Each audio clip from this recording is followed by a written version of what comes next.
Assalamu alaikum and welcome back to another episode of QG Diaries, a program on Quranology Television QG Today I'd like to speak to you about the concept of the messengers and their end goal as stated in Quran.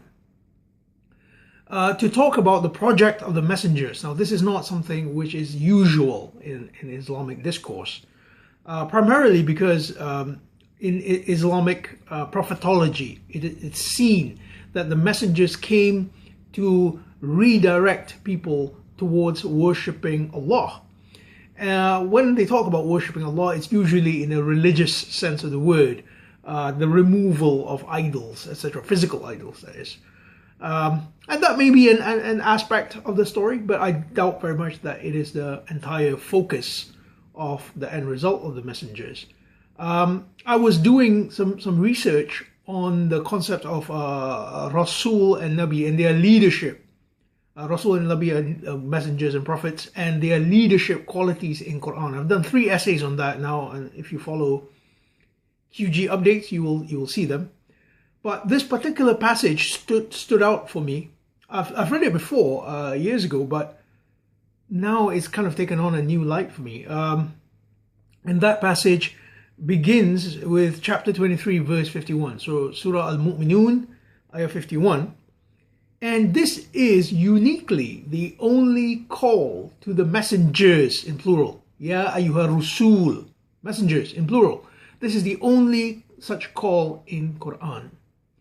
And it's interesting to say that, okay, well, if this is the only call, therefore Allah would tell you the most important things for a messenger and what he should know about his role.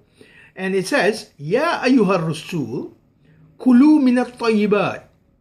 Consume from that which is wholesome. Kulu minat tayyibat. Consume from the wholesome.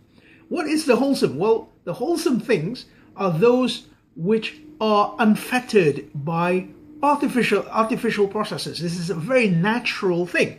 And Allah is telling you, consume from at-tayyibat wa a'malu salihah, and act righteously. Now this word salihah in Quran, it refers to bringing something back to a state of reconciliation. So if you are at war, it means to come back to peace. If your relationship is sour, then come back to a state of goodness. So it is the opposite of sayyi'at, or badness, or fasad, disorder. So salihah is to bring order to something.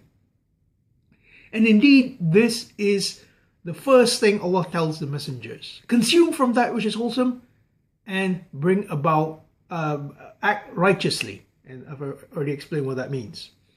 So the next ayah says, وَإِنَّ هَذِهِ أُمَّتُكُمْ أُمَّةً وَاحِدًا. And verily this, so it's demonstrative, yeah, this is your ummah. The system which the messengers subscribe to is the ummah, and that is a single ummah. Where else have we seen this phrase, ummata wahida, single ummah or one ummah? We've seen it in chapter 2 verse 213, which says, Kana an-nas ummata wahida. The essence of mankind was one ummah. So this is the role of the messengers, to bring about that unity. And they must, the righteous acts, amalu saleh is to bring about this state. The ayah continues, وَأَنَا رَبُّكُمْ. Allah is saying, أَنَا رَبُّكُمْ. Now notice, أَنَا is I am your Lord. No, it's not nahnu, it's not we, it's I. So it shows intimacy with Allah. فَأَتَّقُونَ. And therefore be aware or preserve yourselves. So this is what we need to bring about if we follow the sunnah of the messengers, to bring about the single ummah of mankind. The next ayah, which I probably don't have time to expound now, tells you about people who break this ummah into groups or constructions.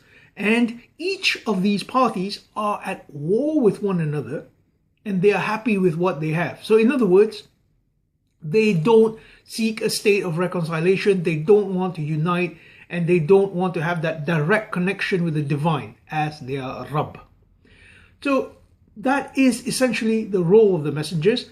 Inshallah, in future episodes, I will expound on this concept further. Thank you very much for viewing QG Diaries. Bye.